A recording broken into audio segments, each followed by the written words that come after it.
Keruntuhan Parti Bersatu dan Gabungan Perikatan Nasional menunggu masa, menunggu waktu untuk hancur, untuk tumbang dan sebagainya. Kerana apa sahabat semua, dengan pergolakan yang berlaku dan hari ini ya seorang pemimpin Mahathir mengumumkan keluar bersatu serta merta. Apa yang sedang berlaku sahabat-sahabat semua? Satu demi satu pemimpin daripada Parti Bersatu ini meninggalkan Bersatu juga Perikatan Nasional. Jadi mari kita lihat kenyataan media ini. Siapakah Mahathir ini? Mari kita lihat. Tapi sebelum saya teruskan, jangan lupa untuk terus support Orang Dapat Channel dengan cara tekan butang subscribe, like dan share. So, mari kita ikuti berita gempa hari ini. Mahathir Rais tinggalkan Parti Bersatu dan juga Perikatan Nasional. Wow, ini satu perkara yang amat-amat mengejutkan kita, sahabat semua. Jadi kalau kita lihat kenyataan media ini, Setiausaha Bersatu Dr. Mahathir Mohamad Rais mengumumkan perletakan keahlian daripada Parti Bersatu itu berkuat kuasa serta merta. Beliau turut melepaskan semua jawatannya dalam Bersatu dan juga Perikatan Nasional. Pengunduran itu dimaklumkan melalui satu surat yang ditujukan kepada Razi Jidin yang juga Ketua Badan Pimpinan Bersatu dan Pengurusi Perikatan Nasional Wilayah Persekutuan hari ini. Katanya, saya dengan ini melepaskan jawatan selaku Setiausaha Bersatu Wilayah dan Setiausaha Perikatan Nasional Wilayah Persekutuan serta juga mengumumkan perletakan keahlian dalam Bersatu berkuat kuasa serta merta. Demikian surat yang dikongsikan kepada media. Mahathir antara pemimpin Bersatu yang lantang mengkritik rakan sekutunya kerana bersolidariti untuk Najib Razak. Katanya sabitan dan hukuman 12 tahun bekas Perdana Menteri dalam kes SRC Internasional menjadi peristiwa penting bagi Malaysia dan menyifatkan Perhimpunan Solidariti sebagai satu yang mengecewakan. Mengenai masa hadapannya, Mahathir Rais berkata beliau masih belum menentukan untuk menyertai mana-mana parti politik.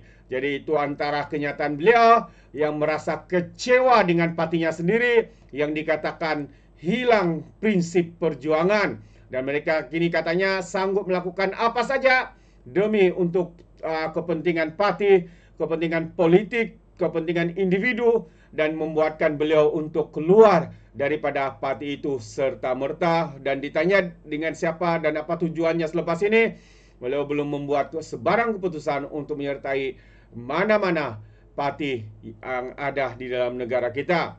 Mungkinkah ini satu strategi untuk menjadi musuh dalam selimut sekiranya menyertai mana-mana parti yang ada dalam kerajaan? Ya, kita tak tahu.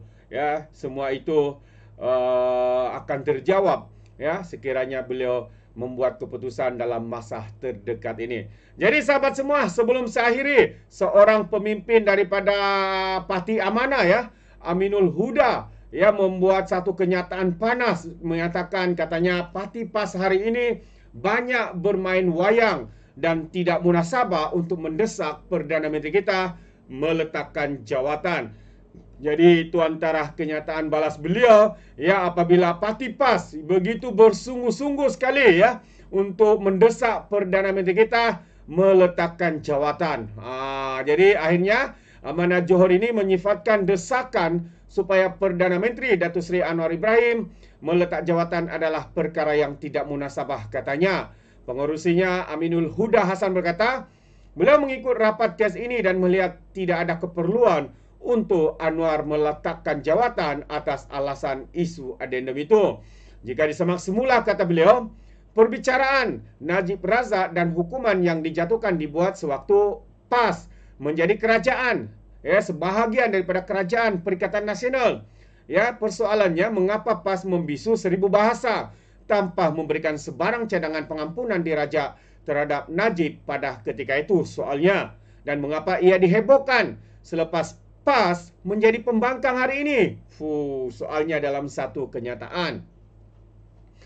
Jadi beliau menasihatkan agar ya Parti PAS ini tidak sesekali cuba mengelirukan rakyat dengan membuat desakan seolah-olah Anwar yang bersalah dalam kes bekas Perdana Menteri itu. Kata ahli Parlimen Seri Gading itu lagi, seharusnya Parti PAS atau Perikatan Nasional mendesak Perdana Menteri ketika itu, yaitu Ismail Sabri, untuk melepaskan jawatan kerana tidak mengambil berat serta tidak bersungguh-sungguh dalam mendapatkan pengampunan untuk Najib Razak. Jadi beliau menyifatkan perjuangan PAS hanya wayang dan sandiwara. Katanya, PAS sengaja memainkan isu ADNM itu untuk memburukkan kerajaan perpaduan selepas pelbagai usaha mereka untuk menjatuhkan kerajaan ini menemui kegagalan dan ia hanya demi mencapai cita-cita politik murahan mereka sahaja. Karena itu sahabat semua, saya berpandangan bahawa PAS dan Bersatu Perikatan Nasional ini kita boleh anggap sebagai politikus sampah masyarakat. Ya, mereka menghalalkan cara demi untuk mendapatkan kuasa jawatan, ya, dan sebagainya. Tapi dengan apabila menemui kegagalan, mulailah mereka menunggang isu-isu yang ditunggang untuk mendapat simpati, untuk kononnya mengambil peluang politik opportunity seperti mana yang dilakukan oleh Parti PAS hari ini. Jadi pengerusi Amanah Johor juga ini berkata, Amanah Johor akan terus menyokong kepimpinan Datuk Seri Anwar Ibrahim serta mahu beliau untuk memimpin negara dan menolak segala anasir atau suara-suara sumbang yang datangnya daripada lawan beliau, yaitu Parti PAS, Bersatu, gelakan, tak gelak, tak makan. Itu dia antara satu kenyataan ya daripada Amanah Johor, yaitu pengurusnya sendiri Aminul Huda Hasan, yang menyatakan bahawa PAS bermain wayang kulit. Bermain wayang kulit. Jadi kita tahulah sahabat semua ya, Sanusi sendiri menyatakan bahawa ini adalah peluang keemasan untuk menangkap ikan. Apakah yang dimaksudkannya? Mungkin untuk menarik UMNO ini keluar daripada kerajaan perpaduan hari ini, menyertai mereka, bersama-sama dengan mereka. Kerana ada juga yang menyatakan pemimpin daripada PAS bahawa ini adalah peluang terbaik ya untuk muafakat nasional itu dikembalikan. Kononnya supaya mendapat sambutan daripada ahli-ahli UMNO dan juga pemimpin-pemimpin UMNO keluar daripada kerajaan dan bersama dengan mereka untuk menubuhkan sekali lagi muafakat nasional. Tapi malangnya ada pemimpin-pemimpin UMNO yang menyatakan ya, mereka tidak mahu pisang berbuah dua kali, yang dikhianati oleh UMNO, UMNO ini dikhianati oleh Parti PAS hanya kerana pada ketika itu UMNO berada di tahap yang paling lemah, ya, tidak duit dan sebagainya, ditolak rakyat dan sebagainya, dan mereka melihat keadaan itu tidak membawa keuntungan kepada mereka, dan akhirnya mereka membuat keputusan untuk menyertai Bersatu dan membentuk Perikatan Nasional. Akhirnya apa yang berlaku kepada Parti PAS terkulai ditinggalkan oleh kekasih baru mereka. Jadi mereka tidak akan benarkan PAS ini untuk mempermainkan UMNO ini lagi, yang mana bersama Bersatu, yang kita tahu Bersatu ini bercita-cita sekali ya untuk menggantikan Parti UMNO. Tapi nampaknya mereka gagal. UMNO hari ini ya kembali menjadi sebahagian dalam kerajaan kerana mengikuti titah nasihat daripada yang di Pertuan Agong. Tapi PAS dan Bersatu menolak kerana mereka menganggap sudah cukup jomlah, lebih daripada cukup untuk tubuh kerajaan. Akhirnya jadi pembangkang ya. Jadi pembangkang pula, hari-hari meroyan, tidak dapat menerima kenyataan. Hari-hari menyatakan esok kerajaan tumbang, esok Datuk Seri Anwar diganti dengan Perdana Menteri baru, macam-macam. Hampir 2 tahun esoknya tidak pernah menjadi kenyataan. Kerana apa sahabat semua?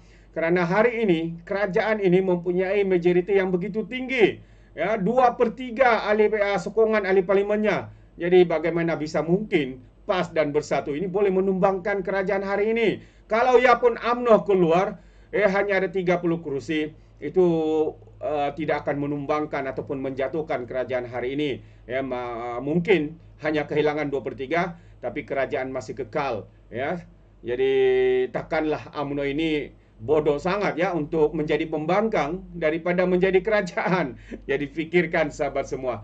Itu pandangan saya. Bagaimana dengan Anda? Anda berikan komen di dalam ruangan komen. Jadi terima kasih. Izinkan saya untuk mengundurkan diri dan seperti biasa peribahasa mengatakan tapapun kangkap 2 ton keinginan. Dalam bahasa Melayunya, tepuk dadah, tanya selera. Sekiannya daripada Orang Dapat Channel. Saya kita berjumpa lagi. Bye-bye.